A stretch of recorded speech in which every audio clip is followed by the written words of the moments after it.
This presentation summarizes the 5 assignments created from week 1 through week 5. Welcome. In the first week, we learned how stakeholders' engagement is a vital aspect of sustainability development. First, determining who your stakeholders are and how to effectively engage them is the first step towards achieving business sustainability. In most mature companies, identifying stakeholders is not a big problem. For instance, the Coca-Cola Company's stakeholders include environmentalists and communities in which they operate. These individuals expect the company to address the environmental issues facing the company and some as a result of the organization's manufacturing activities. However, the company initially never made any efforts to initiate dialogue and address the above stated issues. In the second week, we learned the processes involved when mapping the major stakeholders identified. This involves the identification and definition of the various levels of concerns and resistance or commitment. In this process, the organization implements continuous improvement and adjustments being made depending on the stakeholders and the company preference and needs. Answering these questions could lead to informed business planning decisions capable of building an engagement strategy and approach presenting new market opportunities and/or product development. For instance, after TCC was identified to have been exposing the stakeholders to potential health risks and water scarcity, the company took initiative and participated in several environmental conservation programs and protected the community for the hazardous risks of the pesticide traces in their beverages.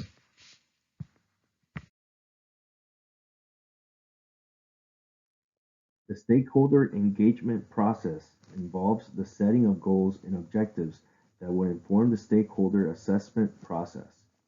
However, the development of an effective engagement plan that would lead to successful engagement process and outcome require the successful identification of stakeholder interests. Consequently, engaging the stakeholder promptly can build trust, especially if the approach is proactive, encouraging, and transparent. Lawrence and Weber. When companies fail to improve their corporate relationship with their stakeholders, they stand to face problems, especially if their actions result in regulation, quality, and/or environmental conservation issues. This is because it would be impossible for the company to contribute to environmental degradation without encountering backlash from the stakeholders requiring the company to take initiative and implement corrective measures.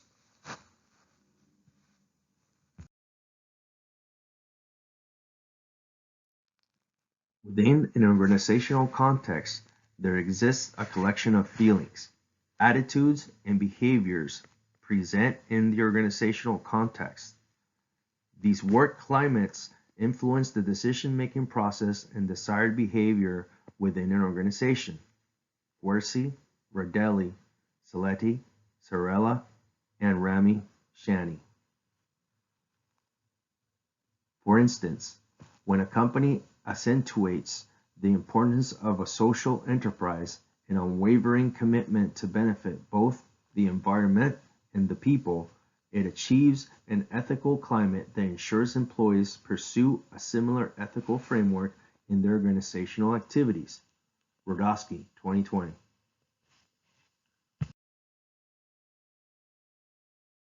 Using the ability, motivation, and opportunity theory, human resource management systems can result in the recruitment of high-performing employees. Additional strategies include motivation in terms of incentives and contingent rewards based on performance. Additionally, organizational policies and practices can influence specific behavior and lead to employee involvement. Wersi, 2013. Therefore, sustainability practices, business ethics, corporate social responsibility, and environmental responsiveness remain effective in prescribing organizational and employee behavior as they pursue value creation for their stakeholders.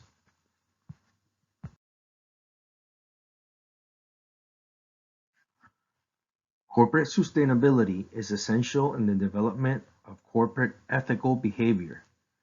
This is because as the organization seeks to pursue commercial interests, it is expected that they consider how their daily operations impact the environment.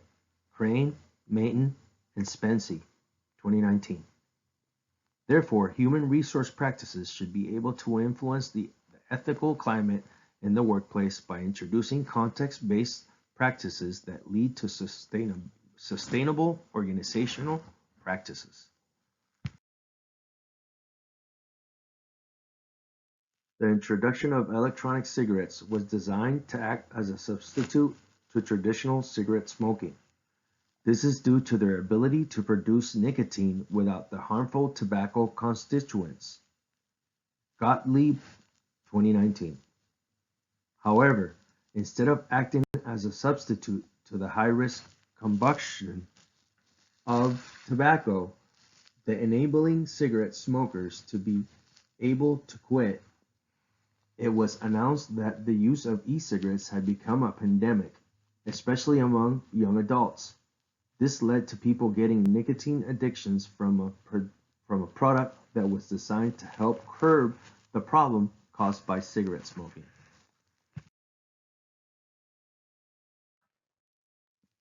According to Unger, Barker, Baez-Conde, Garbanati, Soto, and Sussman, 2017, the target audience matters when implementing measures to curb vaping.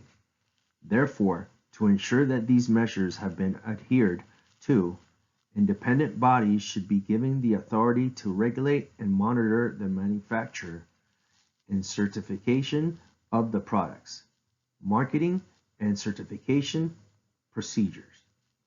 This is after the traditional warnings failed to reduce the use of the products requiring additional measures.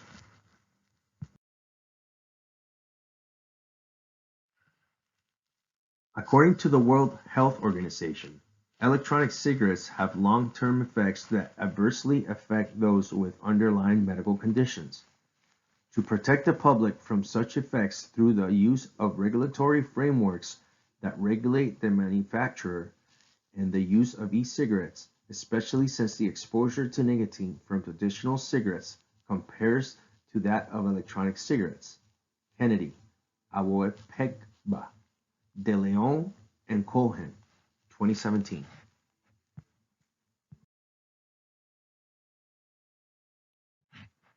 Integrating sustainability into the business models, especially for startups, can inform the company's decisions concerning the way they use raw materials and dump waste.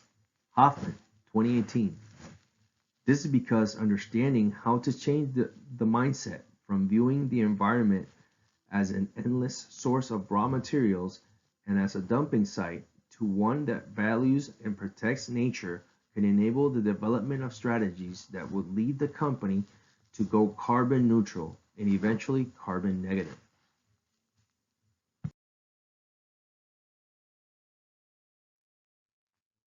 Understanding ecological footprint allows a company's manager to measure the demand that will be made by either individuals or groups in the terms of natural resources used to identify where unsustainability of existing business practices and the nature of the inequalities in resources consumption in a new startup exists. In this case, the development of a model of business that leads to the reusing and recycling of products that have reached their end of life could result in a transformation of environmentally efficient models. Bajula, 2017.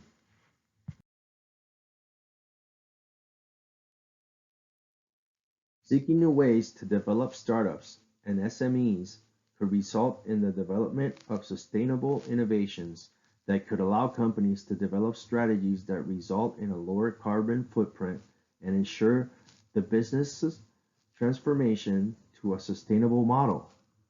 This would enable the companies of the future to value nature and encourage unbridled consumption while thinking about sustainability. Hoffman, 2018. This leads to lowered effects on the environment and the fact that most of the products would either be reused or recycled. The traditional notion of using the world as a dumping site would be flouted.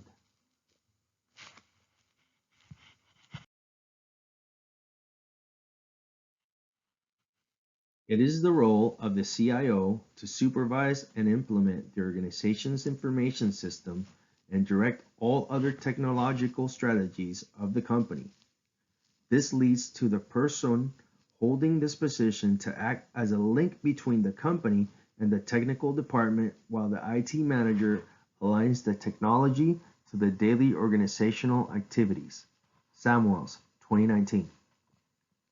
This means that the CIO is mainly the leader and their main responsibility is to develop IT strategies that would allow the company to be more efficient and effective in its processes. It is also the work of the CIO to ensure the company is protected and its data kept safe from cyber attacks.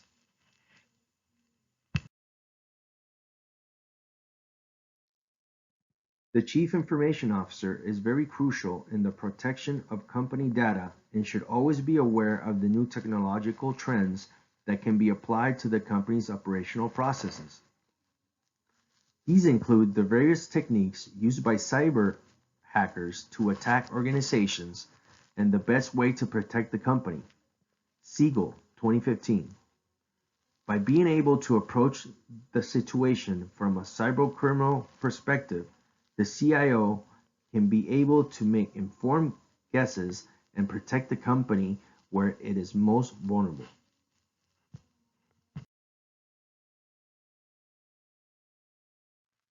The CIO, with their many roles, is required to utilize their staff to the maximum of their abilities, to always be ahead of the cybercriminals, as well as when creating a competitive advantage for the company.